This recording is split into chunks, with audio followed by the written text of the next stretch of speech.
John. I play guitar in Last Retch from Hamilton, Ontario. We play old school death metal. We've been around since 2020.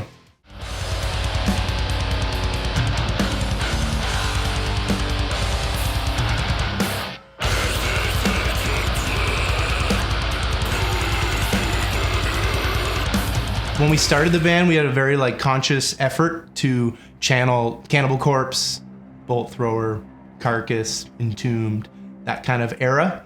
We were a little more HM2 vibes in our earlier stuff on our demo. Cleaned up the tone a bit, but still groovy, riff-oriented, nothing too progressive or atmospheric, just kind of straight to the point, groovy death metal.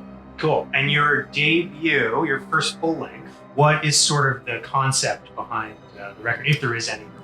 Yeah, there's a loose concept. So right from the beginning, when we were discussing kind of the lyrical themes and the imagery we wanted associated with the band, we wanted it to be less of the hack and chop gore stuff, just because that's so played out. Don't get me wrong, we love that stuff. I love a Cannibal Corpse album cover, and I love the hack 'em up, chop 'em up kind of lyrics, but we wanted to kind of take a different approach.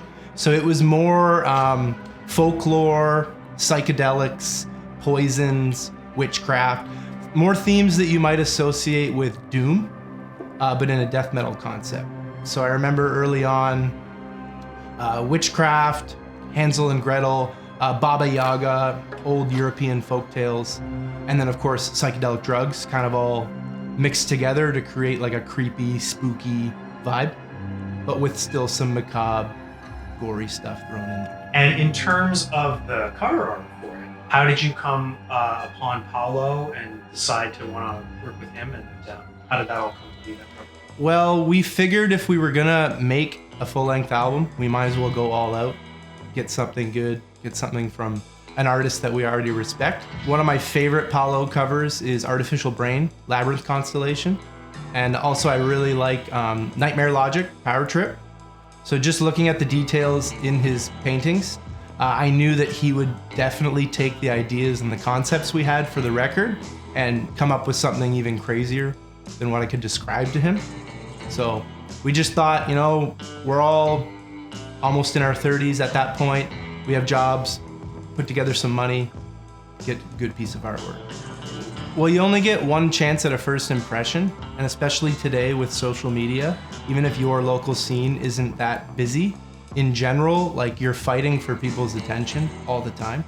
And especially now that there's this new wave of old school death metal kind of rolling through, which is great, but there's so many bands that you have to find a way to try to catch people's attention right away. So a good, well thought out piece of art made by someone who knows what they're doing is your first impression. So I know personally, if I see some really rad artwork, I'm more likely to check out the band. Whether that's the right approach or not, it's just subconsciously, I think that looks sick, I'm gonna check it out. So more effort into the art, better first impression, maybe you'll listen to our tunings. What did you give Paolo, if anything? What did you guys talk about? So we had the album title, Sadism and Severed Heads. Originally we were gonna call it Severed Head Sadists, but then I realized I was just subconsciously ripping off Cannibal Corpse. Which I often have to check myself. Did Cannibal Corpse already do it? It's like the general metal equivalent to Black Sabbath. Black Sabbath probably already did this, but for death metal, Cannibal Corpse probably already did it. So I knew the concepts and the lyrics, so I just reworked it, Sadism and Severed Heads.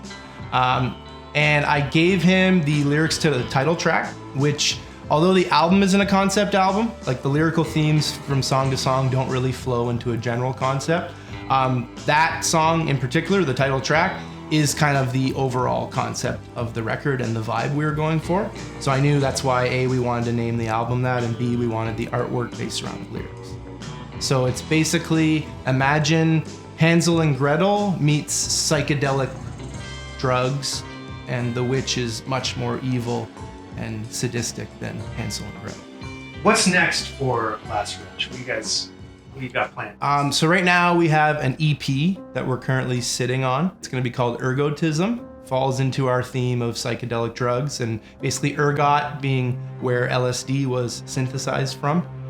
Once again, not necessarily a narrative concept EP, but the songs and their lyrical content kind of all fall into something relating to psychedelics. The title track, Ergotism, it's like a longer, slower song, a little bit different for us, but that song specifically references instances of mass ergot poisoning in medieval Europe, as well as like America, like the Salem witch trials kind of era, and how people in wet years would consume this poisoned grain, or rye specifically, which had ergot fungus growing in it, and then over time it would lead to like mass hysteria, convulsions, hallucinations, people doing wacky stuff.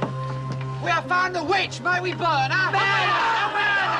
So it kind of plays into our whole psychedelics, poisons, witch kind of vibe, which we would like to continue forward in some extent. The artwork was done by a Colombian artist named Julian Ibanez Mora. He's lesser known, but he has done some work for underground death metal bands. It's once again an oil painting that we commissioned in specific reference to song lyrics. So the title track, like I mentioned, references specific instances of mass ergot poisoning. So the artwork depicts a castle burning in the background, and then a bunch of farmers who would normally be tending their fields are just hacking each other up with farm tools. And the foreground is kind of like a just like a big melee or brawl. People are chopping each other up, lots of blood, gore, and then in the background just the burning castle, trying to show that like the collapse of this society due to this ergot poison. What are some of your favorite album covers, or what makes a great album cover for you, or are there any bands you've discovered through their album artwork? Recently, that band Worm from Florida. I really like the Brad Moore artwork. I think both of their Foreverglade and Blue Nothing had his art. So I genuinely only listened to that band because I saw the artwork, checked it out, realized it was very good music. I really liked Brad Moore's work for Gatecreeper on the Deserted record. That's very cool as well. Obviously Paolo, everything he does is very good. I really like a lot of the Autopsy work. I think it's Wes Ben Scotter. He does really cool stuff. I like the gore. I like the surrealism, but I also like when it's bold and legible. Like you can see what's happening in the art. Like when you look at Wes Ben Scotter's album art, you know right away what you're looking at, but then you look deeper and you see more details. Kind of like with Brad Moore, you might see like an overall image, like a building or a figure, and then the more you look, the more you kind of find over time. In terms of classic stuff, I really like the early Cannibal Corpse stuff. That stuff's just shocking. I remember that's the first time where I would like wear t-shirts to school and people would be like shocked and disgusted, or the teacher would pull you aside and give you a little talking to. So that stuff was always fun to just like show the extreme side. And then I also really like kind of interesting artwork, not necessarily just oil paintings and painting like that. One that stands out for me would be Heartwork from Carcass. They have that really eerie, ominous Geiger sculpture. And I remember looking at it and like thinking it was like a figure. You know, you have the arms and the hands and what looks like the head. And then you look more, and like the more you look, the more you realize there's not a lot of detail. So it's just like this ominous figure. And the fact that it's like polished metal really goes along with like the production value and kind of the sound of Carcass in that era. So I like when the art is obviously an accompaniment to the overall piece, as opposed to just like, here's the picture we slapped on and the music doesn't really sound anything like that. So I think Heartwork's a good example of where the music and the art match perfectly.